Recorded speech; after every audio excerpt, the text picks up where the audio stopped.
Welcome to the Dance Centre podcast. I am your host, Claire French, and I'm joining you from the traditional unceded territories of the Musqueam, Squamish and Tsleil-Waututh peoples, also known as Vancouver, Canada. I'll be talking to dancers, choreographers and other members of the dance world here on the West Coast to find out more about their creative work and practices and to discuss what it means to us to be dance professionals today. Thanks for joining us. Andrea Nann is a contemporary dance artist, arts educator, founding artistic director of Dreamwalker Dance Company, and creator of Conscious Bodies methodology, an embodied community practice. Andrea dances to reach across distance and to experience herself and others in celebration of possibility, plurality, imagination, originality, and belonging. She's recognized as a sector innovator, community advocate, connector, and knowledge mobilizer who is responsive and sensitive to community needs and objectives with a strong track record of devising and producing inclusive public engagement initiatives in communities. Andrea creates works for the stage, film, and outdoor sites. Her work investigates contemporary approaches to creation that interpret human experiences through collaboration with artists and producers from all artistic disciplines. Andrea believes that dance and embodiment can shift attitudes and ways of being, tuning us into what makes each of us distinct, to what we share, and ultimately how we can live together in wonderment and peace. I talk with Andrea about her rich history and some of her latest projects that bring her home to Vancouver, including TvT Interlink, Centering Trust Unknown, which is a project that brings Toronto, Taipei, and Vancouver together. For more details about Andrea, please go to dreamwalkerdance.com. Welcome, Andrea. Andrea Nann, thank you so much for joining me today. I'm delighted to be able to speak with you in this way. We have danced together a little bit, and we danced together at the Dance Centre a long time ago, and I do not know how long ago that was. We don't need to count the years. Yeah, no, exactly. Who's counting? Yeah, he's counting. Yeah, but we kind of in some ways are today, because I will hopefully be taking you on a journey through your own multiple decades of creating. The spiral.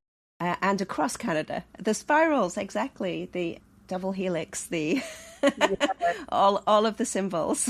Yes.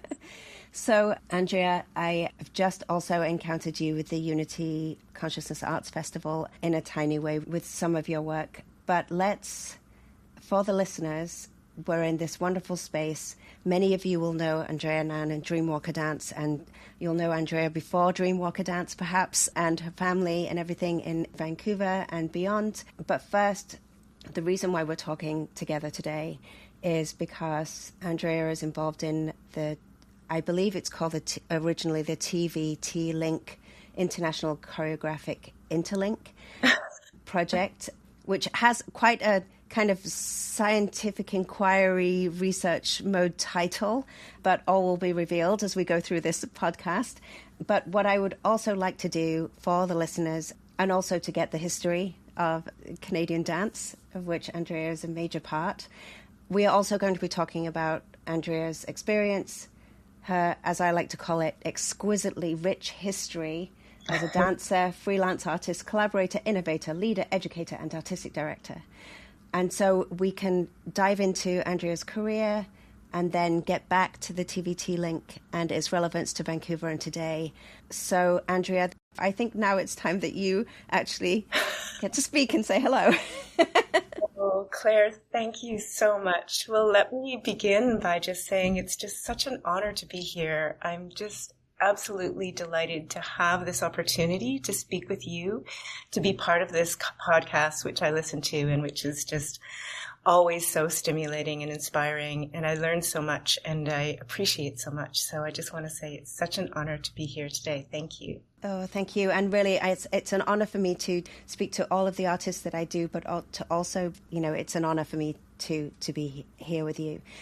Can we start with your history with Vancouver a little bit, however you would like to share that with us? Well, I am such a proud Vancouverite and to be someone who has had the privilege of growing up on these unceded traditional ancestral territories and to have grown up both on the North Shore and also close to the Musqueam Nation near UBC, and to have had, a deep, rich connection with land and peoples for my whole life here. To return here now it's interesting for me to reflect, because as I look back at my history here, I really didn't have much connection to dance at all growing up. I was a very visceral kid and kinetic, and I didn't speak much. So I think I used my body a lot to communicate, but I didn't have formal dance encounters or any experience until I went to University Hill Elementary School and was honored to be in Georgina Lawrence class as a grade 5 student. Lovely. And that's where it all began.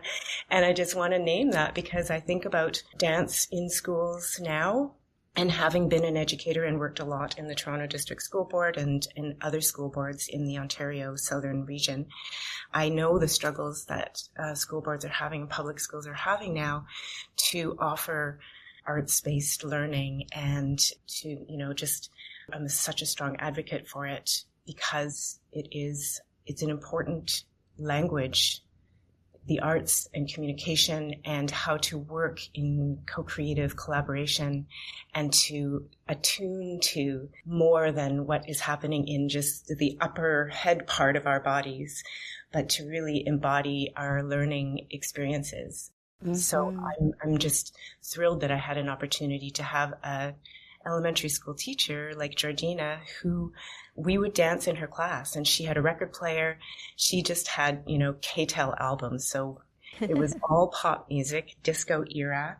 And she would choreograph dances for us just in the middle of the day. And this was where I had no idea that I could feel the way that I felt when I danced. I love that. I went to dance schools in the small town I lived in the UK, and I did dance festivals growing up and things. But you've just reminded me that actually my sports teacher, my physical education teacher, was perhaps the first teacher who gave me an opportunity to choreograph. She told me I was going to create the dance for myself and others in a way that was it just felt easeful. It just felt like this is a nice thing. Very natural.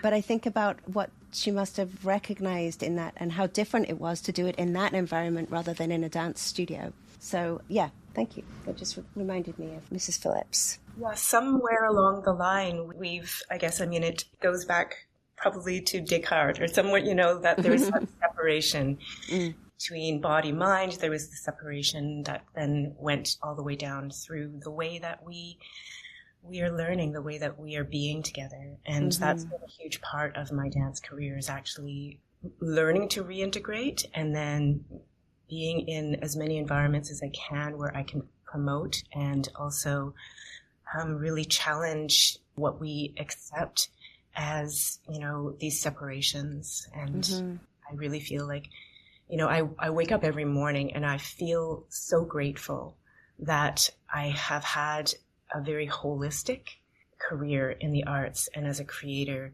And I want that for everybody. Absolutely. So do I. And I remember saying to somebody once, we all have all of the opportunities at different times in our careers if we are open to them and if we are just patient with our trajectory. I think it doesn't have to be it isn't ever a linear path. But there is, as we were saying before recording even, that there's this element of us, it's all consuming, and not a career, not strategically as a career, but our relationship to either a philosophy of movement or movement as a philosophy, I suppose, and as an expression and as part of us. I think therefore I am, I move, therefore I am. That's one of those dichotomies moving that forward. So could we talk a little bit about, you made the choice to go to York University. I'm just jumping a little bit. I'm also wondering if we can put York University and your wonderful time with Danny Grossman Dance Company kind of together a little bit, just in terms, because there are so many strands to talk about with you. So, however, that time span might be a nice... It's interesting because whenever I try to articulate where I am in any moment, I always end up drawing a garden.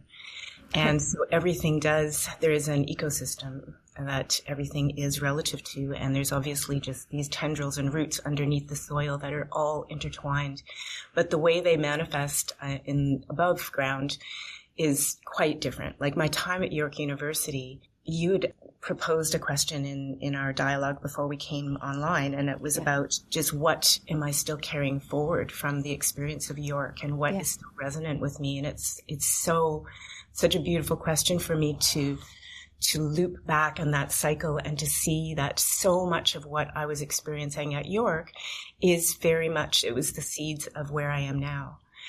And it was at the time, the program there was a lot of dialogue between the different departments. So we had interactions with visual arts. We were sharing the same building.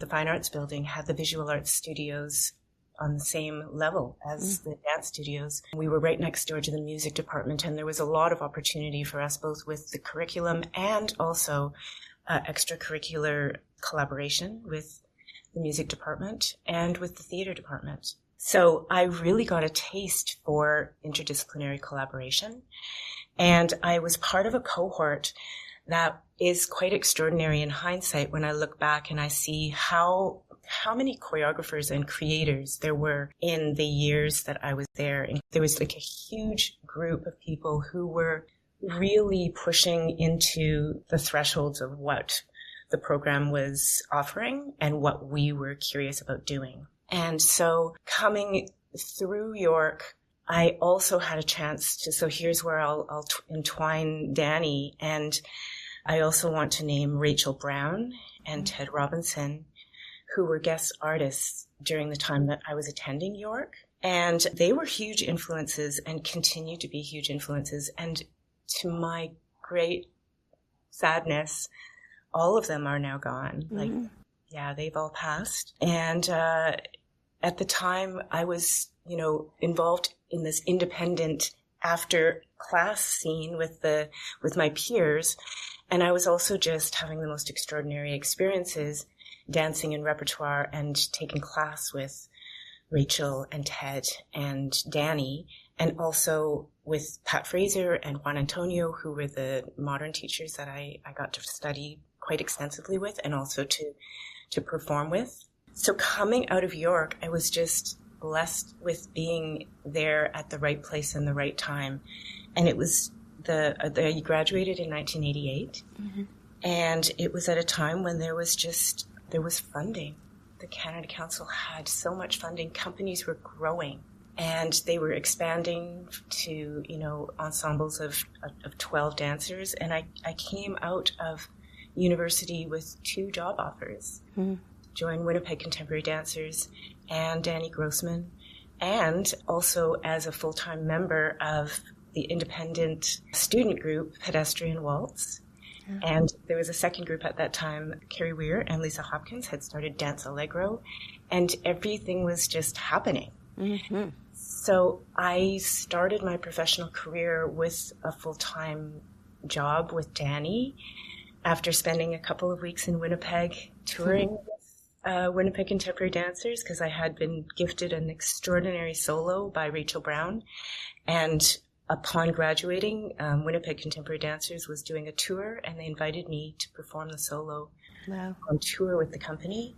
And I got to spend 2 really glorious weeks living with Ted and Deanne.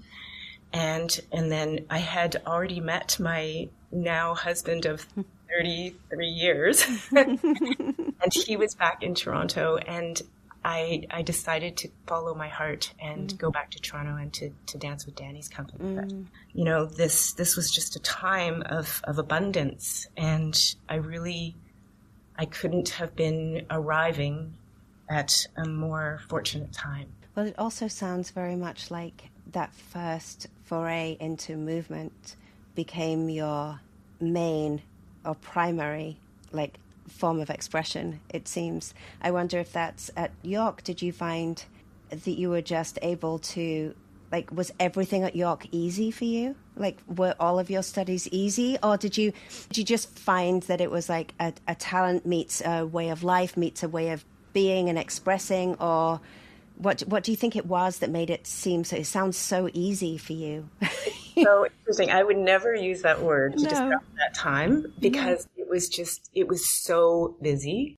I didn't think about it as, I think I was in a flow. Yeah. I think there was so much that was being offered and I just wanted to do all of it. I was choreographing. I was also, I was meeting people that would change my life, and I was hungry to get to know them. And also I was in a very rebellious stage of my life. I was emotionally still a very immature teenager, and it was a time to be diving into like passion and expression and all of this emotion that I had repressed, and many, many different experiences that I've taken a lifetime and still processing that I was, I had no idea that I was embodying at that time. So when I got to York, it was just pure joy to be busy from sunrise to sundown and beyond, and to just dive into it all. That's wonderful, because it's another moment of presence for me, maybe in a more naive way than I've known you later on in your life, but it feels like that ability to be and capacity to be present has always kind of rewarded, and I'm starting to trust that myself. And I say starting to because I do think I'm coming to that late in life, in my 50s, to be trusting that. If I'm being totally honest with you, I think it's only since going through some personal things that I've actually engaged with that side of me and realized that perhaps I can work a lot more on that. we are always becoming. Yes, yeah, absolutely. And then there's this becoming, and then there's the being. And I think the balance of the navigating those two, and not through worry or through, over planning or something, or even overthinking perhaps, is where I'm finding a real beauty of existing. Yeah, feels very important and hugely rewarding for me right now. So a 40+ year career. But who's counting? I know, but it genuinely is. That you've also talked a little bit about creating, you've interpreted for lots of different dance companies, either since Danny Grossman, maybe all sorts of things. I wondered if you could talk a little bit maybe about being involved in the creation of new works, and then also a little bit about how your professional work has developed. And one of the questions I'd posed to you was, how might you describe your trajectory? Wow, that's 3 big questions. I know, really big. I think maybe I do want to touch back to my time with Danny, because it was 15 years.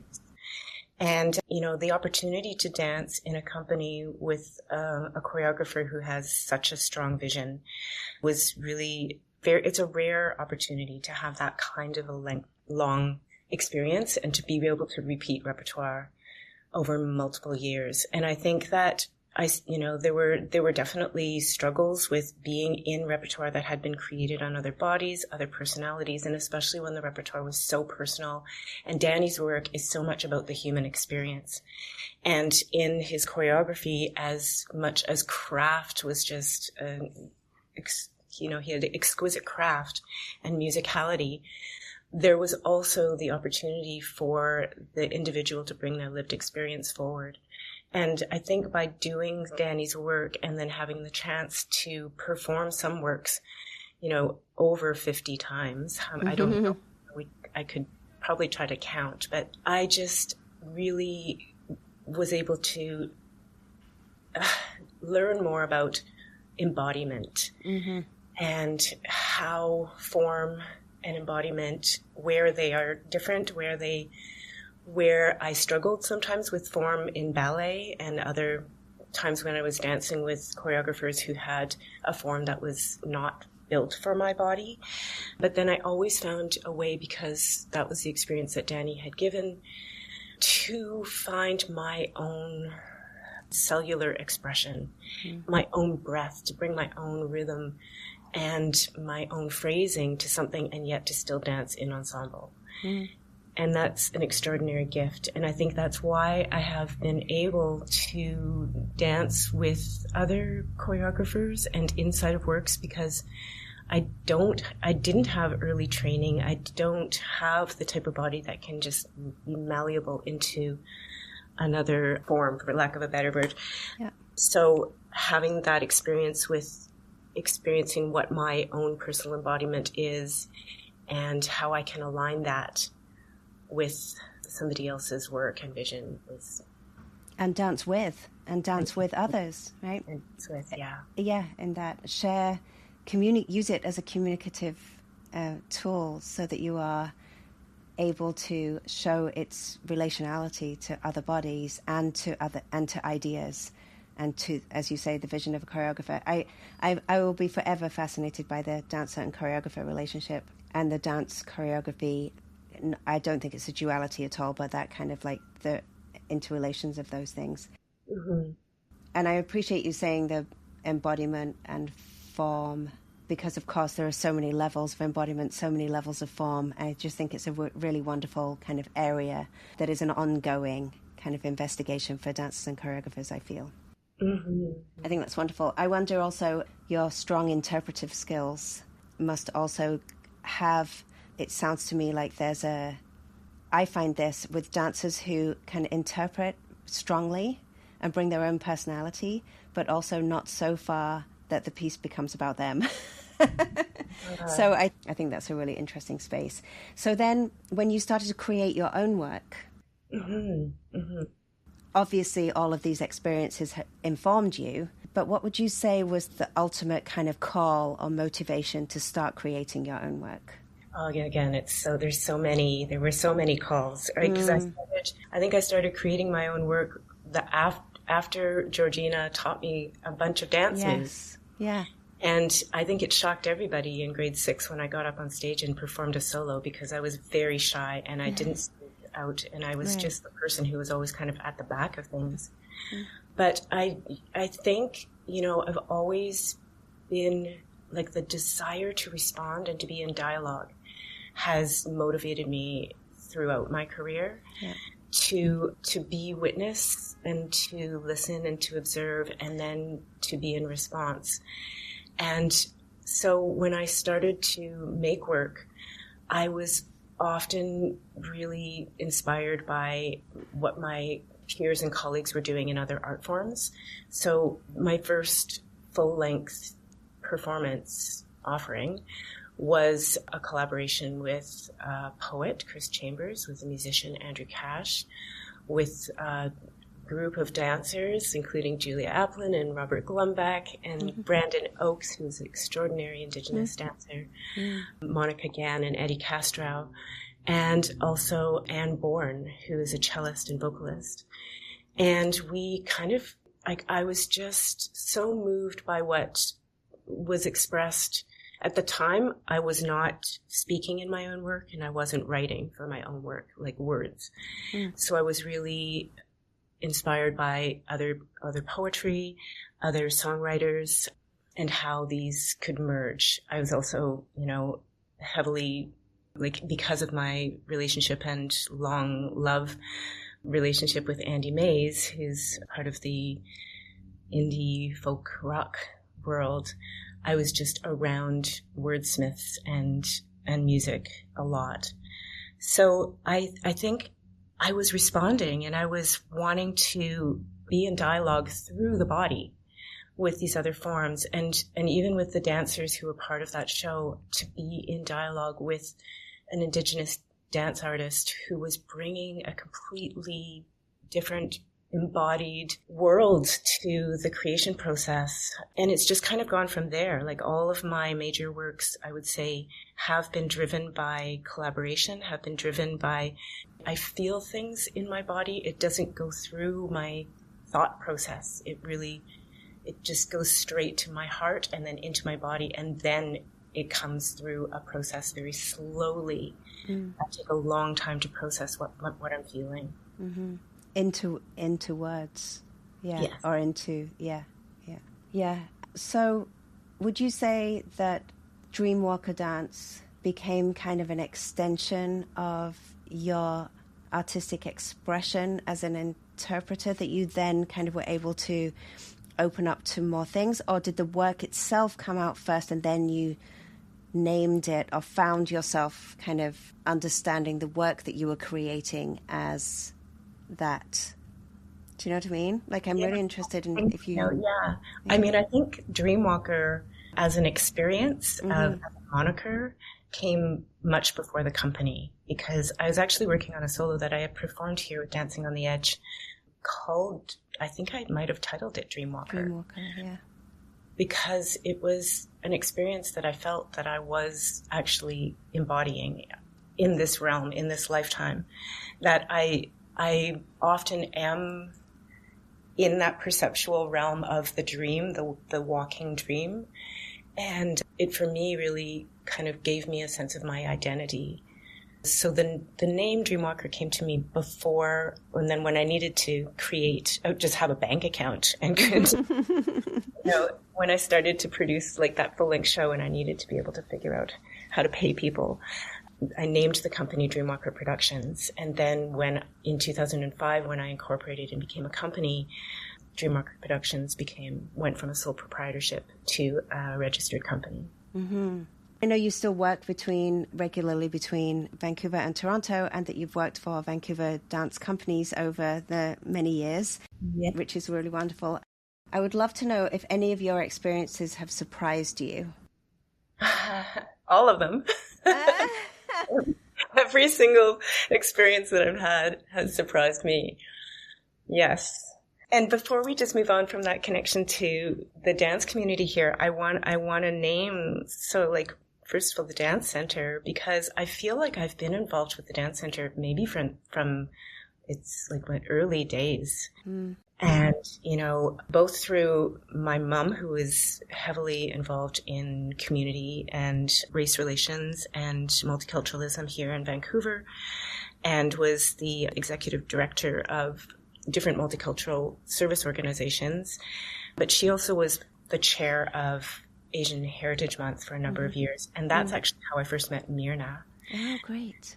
And then learned about the Dance Center. And then I quickly came into relationship with the Dance Center through Alvin Tolentino and work with Company Araska that I was just so privileged to be part of for a number of years. And it was a Dance Center production that grew out of an artist residency. And so I spent a lot of time at the Dance Center, and that's where I actually, in different studios, got to see different Vancouver artists working and to follow them and to meet people who I've now, still in relationship with. And Alvin's residency was followed by, I can't remember the exact order, but I know that I also was offered a residency at the Dance Center during Asian Heritage Month, maybe it could have been 2012 or earlier. I think it was earlier, but... Okay. Because I'm thinking 2005, because I know the Scotiabank Dance Center opened in 2001, and then I remember something around 2005 that could have been with Alvin, and then it could have been 2012. I thought it was around 2009, 2010, but I could be all of the above. Yeah. And I did get a chance to also develop a work it was a work by Sarah Chase that we co-created called A Crazy Kind of Hope that the Dance Center was producing, and it was also part of Dance in Vancouver in 2013. Mm. And then I returned again with Rebel Grace and Zine Kwan in 2023, which just, there's just been such a long history. And truly, Vancouver is that dance center, to have a hub like that and to have a building that is for dance is such an extraordinary gift to the community and, for the artists who are wanting community and to be in community. We don't have that in Toronto. No. We've been trying to build that for decades. And it's so difficult to, the effort that goes into keeping it, retaining it for the dance community is just huge and under the radar. but I think it's incredible as well that we have it and that it opens up to so many different dance forms and different types of artists or people who are engaging with dance in so many different levels. I think it's really important that it also provides that kind of that trajectory. So the reason why we're also meeting today and going on the podcast is for the project that's Taiwan-Toronto link, now including Vancouver. Yes. So we'll get to that again in a moment. But when you were here earlier, I believe it was earlier this year, it could have been late last year, we met at Left of Main, and the project itself had a meeting. It's one of its first meetings maybe in Vancouver. And there was a story behind the Left of Main building. I wonder, that's what I'd like to mention here. I wonder if we could share that a little bit here, and then we will get to the project, I promise. That will be a big part of our conversation in a while. But there was a story there, and I'd love to share that with the listeners if you could contextualize that in a better way than I just did. I'd be so honored to share that story. So the building where Left of Main is currently located was at one time owned by my grandparents. They had a flower shop right next door, Kiefer Florists. And at a particularly prosperous time, they became landlords of the block from the alley to Kiefer and Main and about halfway along Main Street. Mm. And at the time, it was a dim sum seafood restaurant called Park Lock. You can still see the signs up in the windows and above. And early, maybe 2019, 2018, I started to really dive into the matrilineal history of my family in Chinatown. And I made a work, and there's a big community component to the work that is based in Chinatown. But when I started to make the work, it was diverted because of the pandemic, and it became a web experience. But when I wanted to look back and build a live performance of it, I wrote to just info at Left of Main, not knowing that there were a number of resident companies and not sure who would get my message.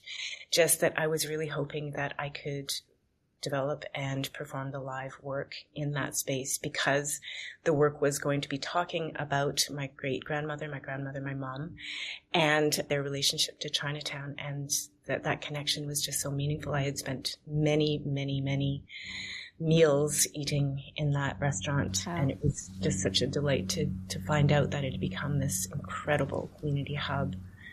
So and I'm honored to be a resident company, like for Dreamwalker to be a resident company there this year. And, I've been very grateful to James and Natalie and Plastic Orchid Factory, who immediately responded, and, Jennifer Mascal, all of the resident companies, and I'm just getting to reconnect now with Vanessa after years of knowing each other in a sort of crossing paths. Yeah.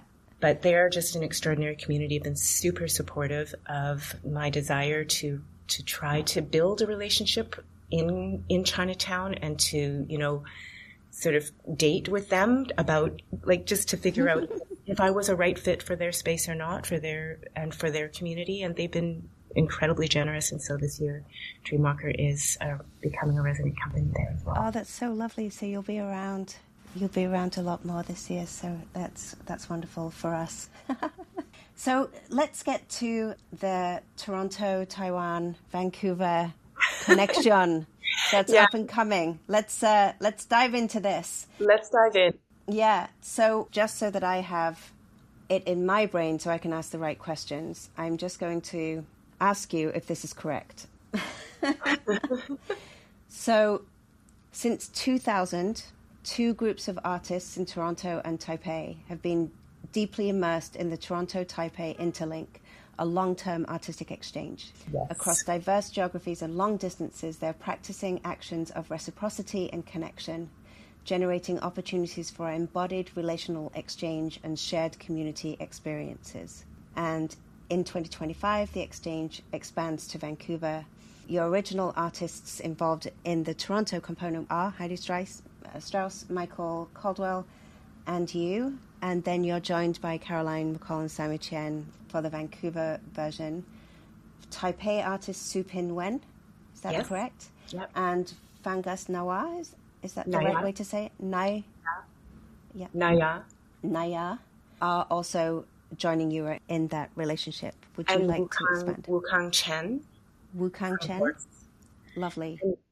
And then there, Wen Huang is also, she's a producer and is part of the ensemble. And we were originally brought together by Norman Armour and Aki Anda when they were hosting a delegation of Canadian artists and presenters in Yokohama, 2019, February, when the COVID ship was in the harbor at Yokohama. Yeah. We were all meeting, and that's where this group first interacted. And then when the pandemic hit and we were all isolated and Kapakoa was still wanting to encourage international dialogue and exchange, Norman reached back out to us, the 7 of us, and asked if we wanted to begin a monthly dialogue that was at first supported by Kapakoa and Judy Harquail, and then became something that we applied to continue and received Canada Council funding to continue our online gatherings until we were finally able to meet. Great. And Norman was just such a huge part of that. He is so greatly missed. Mm-hmm. And, talk about a connector and a relationship builder and somebody who just knows how to ask the right questions and to bring the right people into a space. Mm-hmm. So I really want to make sure that we continue to keep his vision alive and his heart alive. So many relationships have formed, long-lasting, rewarding, deep relationships, transformative relationships have been formed through his vision for community and, art making. Yeah. Thank you. Yeah.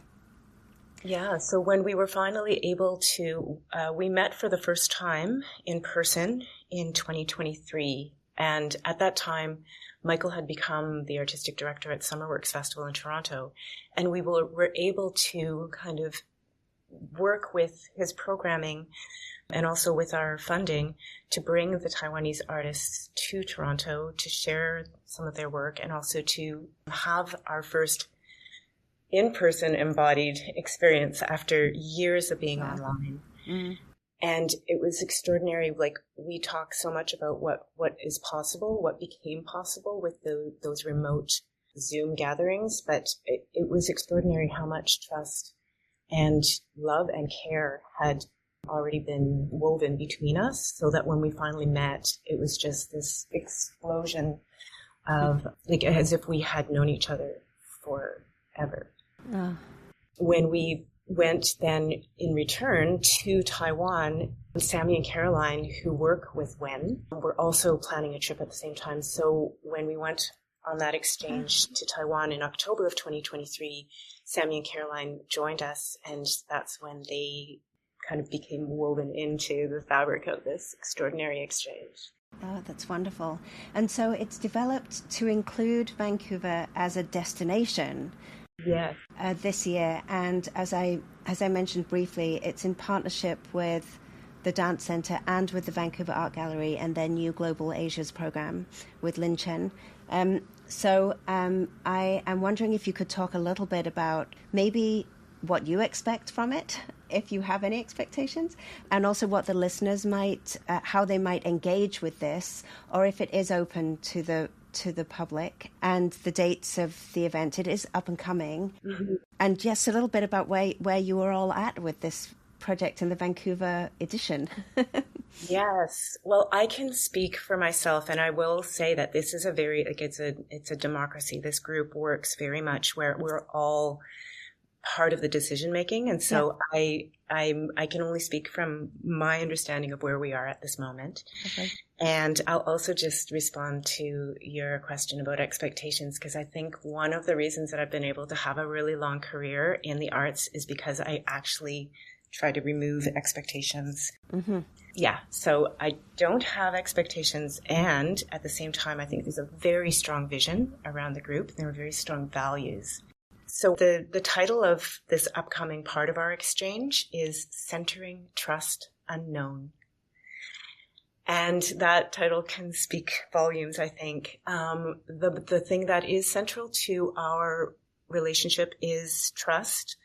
And the values that have brought us to a place of trust have really been that we value listening, observing, witnessing, receiving, reciprocity, hosting, guesting, being with, supporting the wholeness of an experience. So we have done very little being in the studio with each other. Actually, this will be the very first time that we are in the studio with like opportunities to co-create. All of the co-creation, and there has been a lot of it, has been in the way that we are hosting and guesting and supporting one another with learning and sharing. And when you look at I think there's just such a diversity of genres and forms and practices, even just inside of our group. So even not trying to ever understand where someone is at or where they're coming from, but to really meet each other where we are, and to offer as many, as we host, to offer as many opportunities for connectivity and relationality to form in and with the land and the geography of the place and with the people who are active in the place. So this coming opportunity to be in the dance center and to have access to studio and theater space and to really place some of our values into what we might co-create inside a space is very exciting. We have no idea, and again, want to make sure that there are no expectations. So we are not opening up for a sharing or a performance, because we just want to really see what will emerge in this new opportunity for our relationships. And then the symposium that we are going to be doing in collaboration with the Vancouver Art Gallery is the public facing. Great. The opportunity for there to be sharing of practices, some of the more conversations around the learnings and what we are discovering together, but also an opportunity for each of the artists to be in dialogue and to share some of their artistic projects and where they are currently. And it's a wonderful opportunity as well, because there's such a richness of experience for the guests who are part of the group, but guests to Vancouver perhaps, and so in the symposium there's the opportunity for artists and art lovers and spectators alike to be introduced to and to meet these artists that they may not otherwise ever physically meet. So, there's some wonderful connections there just on that level of being able to be in the same room. Do you know the dates at this time of the symposium by chance? So there will be an opening on September 5th and then an opening event that will be featuring a Vancouver-based artist. And then the Saturday will be a full day, so September 6th, a full day at the Vancouver Art Gallery. And then there will be a closing morning on the morning of Sunday the 7th. Also, just in terms of speaking about values, one of the deep resonances with the Dance Center is that, the value of building long-term relationships with artists and between partners and venues and producers and presenters this is something that, we call it TvT Link is the nickname. And this is something that I think one of the reasons that the group has endured is that we continue to show up for each other and with each other. And I feel that that's something that the Dance Center has been offering and continues to offer the community too. Opportunities to show up, opportunities to be part of a long relationship with a place and also with the people who are coming and going sometimes from that place. I like to think often of orbits, that we are often in our own orbit, but there are these trajectories and sometimes we come into alignment, and it's very important that we have places to meet and to be when we do come into those alignments. And so there will be ancillary events that are hosted by the Dance Center to bring community together. And it's not always a performance. And in the case of TvT Link, it's rarely a performance. It's usually an opportunity where we can actually be meeting more of the whole being who is the artist. I love that. Regroup is the same for me. That's something that I formulated as part of my artist in residency at the Dance Center over the past year. And actually, the podcast prior to this one will be about regroup with the group.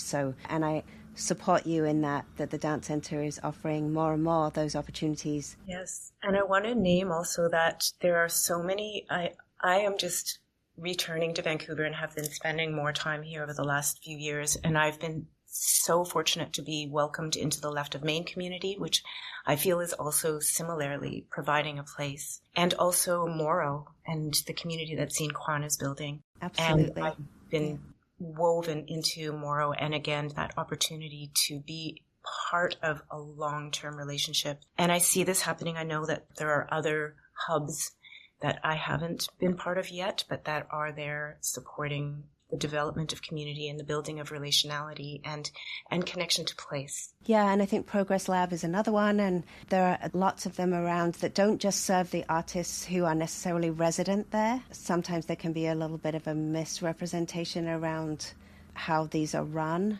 that they serve the people who are paying rent in the space, But I think all of these things are, everybody is open to dialogue, and everybody is busy, and everybody is trying to be both productive and find a grounding and a centering in this crazy time. So yeah, I think that's beautiful, Andrea. Thank you for sharing that. Yeah. So you've already mentioned your mother and all of the wonderful work that your mother does, and the family connections and everything. And I just want to, mention how beautiful it is that you have that connection. Do you ever work with your mother? Do you ever work with family?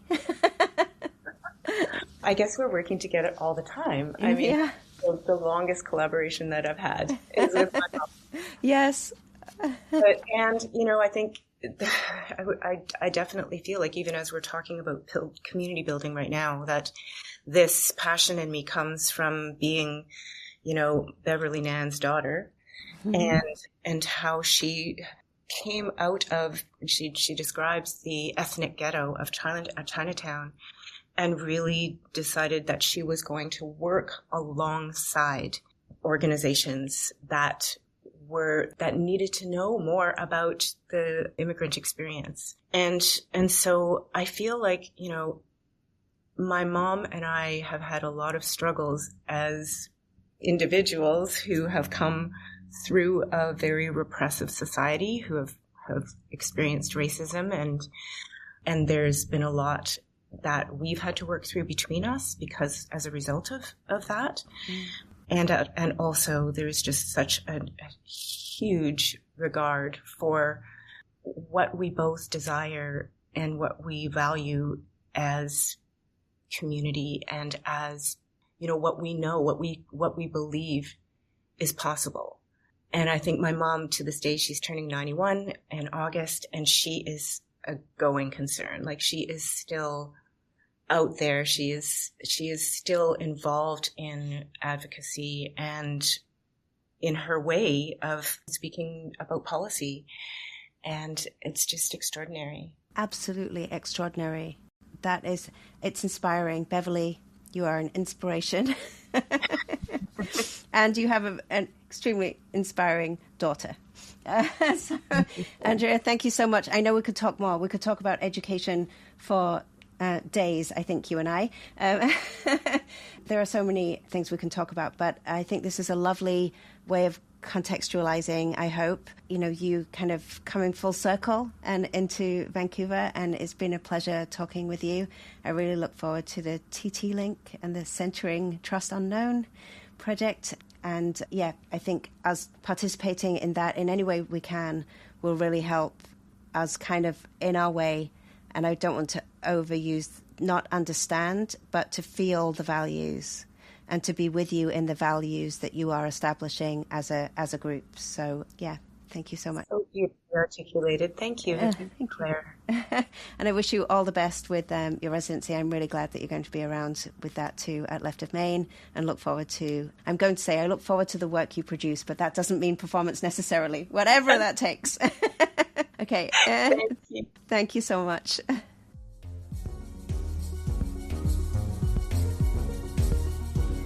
Thank you so much for listening. We would love for you to subscribe, rate, and review wherever you get your podcasts, as this will help other listeners find us and help us to grow our dance audience. We'll be back next month. In the meantime, you can follow us on Facebook at The Dance Centre, Twitter at Dance Centre, and Instagram at The Dance Centre BC. And if you'd like to support our work, please consider making a donation. Just go to our website at thedancecentre.ca, where you'll find extensive information about our upcoming programs and events. The music for the Dance Centre podcast was composed by James B. Maxwell. Always a pleasure to connect with you through dance. Until next time.